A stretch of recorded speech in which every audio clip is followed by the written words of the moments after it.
Telugu capital భక్తి టీవీకి స్వాగతం సుస్వాగతం. నేను శ్రీలక్ష్మి. ఈరోజు మనతో డాక్టర్ దుర్గ గారు ఉన్నారు. దుర్గ గారు నమస్కారం అండి. నమస్కారం అమ్మ. శ్రీరామచంద్రుడు జనక మహారాజుకి చెప్పారు, నా తండ్రి గారు అనుజ్ఞ తీసుకొని వివాహం చేసుకుంటాను, కబురు పంపించారు. అప్పుడు దశరథ మహారాజు ఎలా వచ్చారు ఇక్కడికి?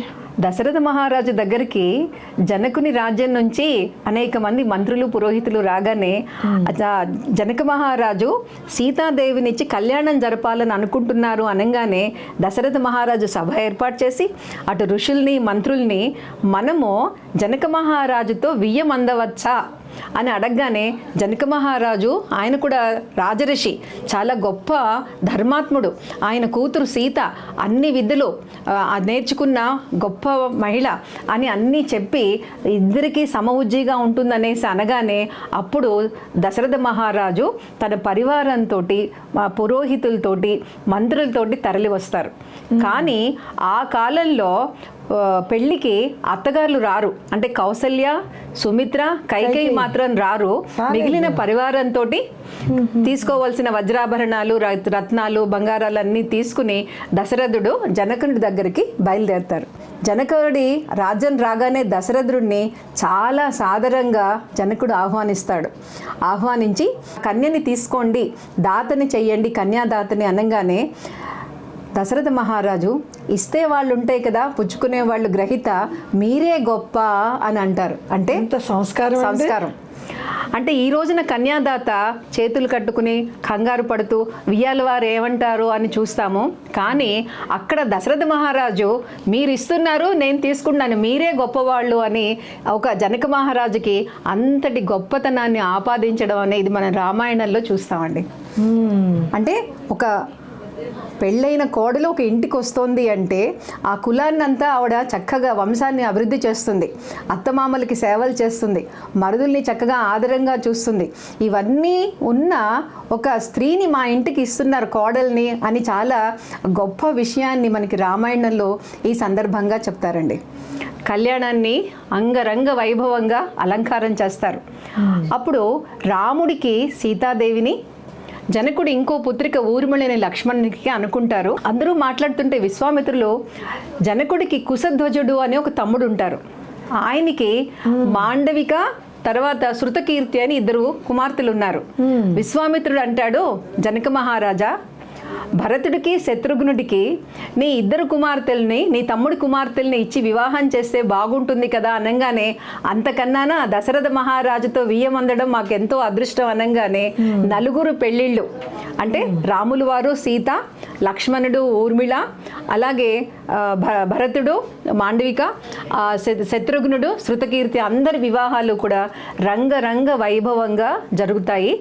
దానికి దేవతలందరూ కూడా దేవ దుందుబులు వాయించారు, పుష్ప వృష్టి కురిపించారు అని వాల్మీకి వారు చెప్తారు. ఎందుకంటే అక్కడ సీతారాముల కళ్యాణము లోక కళ్యాణానికి జరుగుతోంది. లోక కళ్యాణము అంటే రావణ సంహారానికి. సీతాదేవి వివాహం జరగకపోతే అక్కడ శ్రీరాముడు స్త్రీ అంటే లక్ష్మీదేవిని కలిగి ఉంటేనే అక్కడ ఆయనకి రావణ సంహారానికి ముందుకు వెళ్ళడానికి ఉంటుంది. ఇక్కడ జనక మహారాజు చాలా గొప్ప విషయాన్ని చెప్తారండి. సీతాదేవిని రాములు వారి చేతిలో పెడుతూ, ఈమె సీత సౌందర్యవతి, సుగుణాల రాశి, ఇటువంటి సీతని మమసుత, నా కూతురు, అంటే వేదంగాలు అనేక విషయాలు బోధించి పెంచిన మమసుత, నా కూతురు సీత, సహధర్మ చరితవ, నీకు సహధర్మచారిణిగా, అంటే నువ్వు చేసే మంచి మంచి కార్యక్రమాల్లో ధర్మబద్ధంగా చేసే వాటిలో నీతో పాటు ఉంటుంది నాయన. ధర్మ ఆచరణలు గృహస్థాశ్రమంలో నువ్వు ఆచరించే ధర్మానికి నీకు వెనక ఉంటుంది నాయన అని చెప్పి, ప్రతిచ్ఛ ఏనాం భద్రంతే, నీకు శుభం కలుగుతుంది, నా కుమార్తెని పెళ్లి చేసుకోవడం మూలన నీకు మంగళం జరుగుతుంది, శుభం జరుగుతుంది.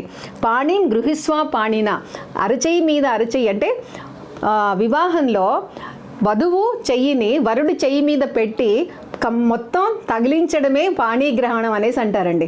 అంటే పూర్వం పాణిగ్రహమే అనేవాళ్ళు. అది కేవలము వేళ్ళు అలా కాకుండా మొత్తం ఇద్దరి అరిచెయ్యలు తప్పనిసరిగా ఒకరి అరిచేయి మీద ఇంకొకటి ఉండాలి.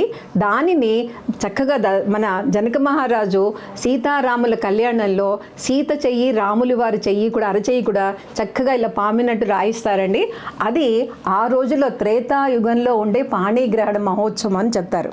అలాగే పతివ్రత మహాభాగ, ఈవిడ పతివ్రతై నువ్వు చేస్తున్న అన్ని పనుల్లో కూడా నీకు వెనకాల ఉంటుంది నాయన. ఛాయే ఒక నీడ ఏ విధంగా వెనకాల నడుస్తుందో నీ వెంట కష్టాల్లో సుఖాల్లో నీకు నా సీత ఎప్పుడూ కూడా నీడలాగా నిన్ను అనుసరిస్తుంది అని మంత్రజలాన్ని తదా అని వదిలి ఈ యొక్క సీతని రాములు వారి చేతిలో పెట్టారు అనేసి వాల్మీకి వారు చెప్పారండి. ఎంత అద్భుతంగా ఉందండి. అసలు పాణిగ్రహణం అంటే ఎంత ఆయన ఇయం సీత మమసుత అంటే ఈ సీత మామూలు సీత కాదు, అయోనిజ.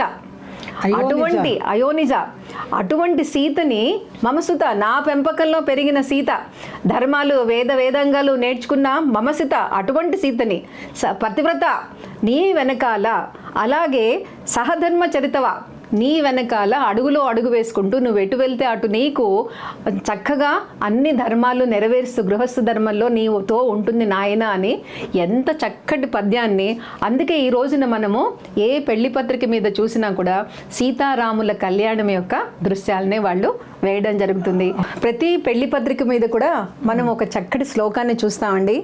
శ్రీరామ పత్ని జనకస్య పుత్రి సీతాంగన సుందర కోమలాంగి భూగర్భజాత భువనైక మాత వధువారాభ్య వరదా భవంతు అని వాల్మీకి మహర్షి వారు సీతారామ కళ్యాణ సందర్భంగా చక్కటి శ్లోకాన్ని ఇచ్చారు. ఆ త్రేతాయుగం నుంచి ఈ యుగం దాకా ప్రతి పెళ్లి శుభలేఖ మీద కూడా సీతారాములు వలె ఉండాలని వారిని దీవిస్తూ ఈ యొక్క శ్లోకాన్ని మనం చూస్తూ ఉంటామండి. అవునండి, పెళ్లి పత్రిక మీద కంపల్సరీ ఉంటుంది. అంటే ఈ రోజుల్లో ఏమో కానీ అన్యోన్య దాంపత్యానికి సీతారాములు వారు పెట్టింది పేరు కాబట్టి ఈ కాబోయే వధువరులు కూడా అంత అన్యోన్యంగా ఉండాలి, ఒకరినొకరు అర్థం చేసుకోవాలి, ఇద్దరూ కలిసి గృహస్థ ఆశ్రమ ధర్మాన్ని నిర్వహించాలి, పూజలు పునస్కారాలు చేయాలి, అతిథి అభ్యాగతుల్ని సత్కరించాలి, ఆ తల్లిదండ్రులతోటి అత్తమామలతోటి ఆదరంగా ఉండాలి. ఇలా అనేక విషయాలు రాములు వారిని సీతాదేవిని చూస్తే మనకి తెలుస్తుందండి. అవునండి, చాలా చక్కగా వివరించారండి.